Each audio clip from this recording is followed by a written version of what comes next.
श्री स्वामी समर्थ मैत्रिणींनो, कशा आहात तुम्ही? अनंत कोटी ब्रह्मांड नायक राजाधिराज योगीराज श्री स्वामी समर्थ महाराजांना वंदन करून आणि भगवान शंकराच्या चरणी नतमस्तक होऊन आपण आजच्या व्हिडिओला सुरुवात करणार आहोत।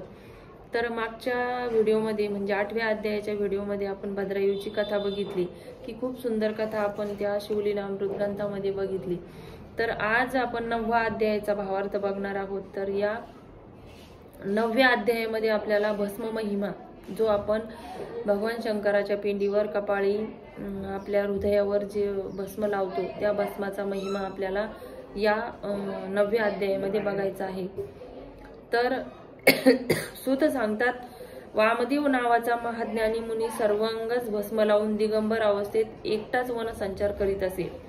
आता वामदेव नावाचा एक महाज्ञानी मुनी हा सर्वांगच भस्म लावून दिगंबर अवस्थेत एकटाच वन संचार करायचा। एके दिवशी भुकेने कासावीस झाल्याने एका ब्रह्म राक्षसाने त्याला खाण्यासाठी पकडले।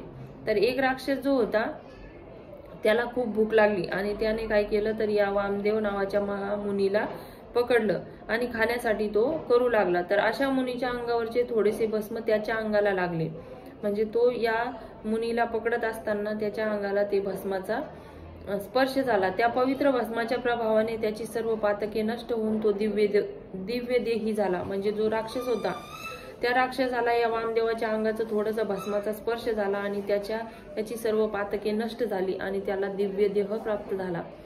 त्याला आपल्या पूर्वीच्या जन्माचे ज्ञान झाले, म्हणजे त्याच्या प्रभावाने त्याला पूर्वजन्माचे ज्ञान झाले। मुनी चरणांना वंदन करून तो म्हणाला, गुरुदेव, मी तुमच्या दर्शनाने पावन झालो आहे आणि आता तुमच्या समोर माझे मनोगत सांगितले आहे, मी शिवपदास प्राप्त होईल। मग त्या ब्रह्म राक्षसाने वामदेवाला त्याच्या स्वतःच्या दुष्कृत्याबद्दल त्याला कोणत्याही नरक यातना भोगाव्या लागल्या, कोणत्या त्याचा जीवकोटीत जन्म घ्यावा लागला ते सविस्तर सांगितले। म्हणजे त्या वामदेव मुनींनी त्या ब्रह्म राक्षसाचा पूर्व वृत्तांत त्याला सांगितला। त्यानंतर वामदेवाने त्याला एका पापी ब्राह्मणाच्या प्रेताला भस्माचा स्पर्श झाल्याने तो यमलोकी न जाता कैलासात त्याला कशी गती मिळाली ते सांगितले। म्हणजे या वामदेवाने ते ब्रह्म राक्षसाला एका ब्राह्मणाच्या एक पापी ब्राह्मण होता त्या ब्राह्मणाचा भस्माच्या स्पर्शाने कसा यमलोकीने जाता तो ब्राह्मण कैलासात गेला त्याला कशी गती मिळाली हे सांगितले। शिवप्रणित भस्मा महात्म्यही सांगितलं। भस्म प्रभावाने निष्पाप झालेल्या ब्रह्म राक्षसाला कैलासात स्थान मिळाले।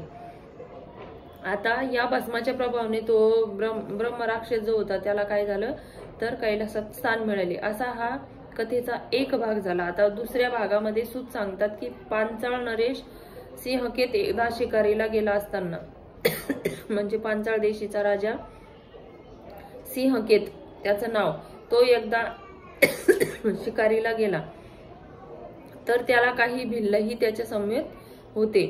म्हणजे तो शिकारीला जात असताना त्याच्या सोबत काही भिल्लही त्याच्या सोबत गेले। तर एका भिल्लाला भग्न शिवालयात खाली पडलेले एक शिवलिंग दिसले। तर त्यातील एका भिल्लाला काय झालं तर एक खाली पडलेले शिवलिंग त्याला दिसले। त्याने ते राजाला दाखवतोच तो भिल्लाला म्हणाला, हे घरी घेऊन जा आणि तू चिताभस्माने याची नित्यपूजा कर। म्हणजे राजाने त्या भिल्लाला आज्ञा दिली की हे शिवलिंग तुझ्या घरी घेऊन जा आणि त्याची जी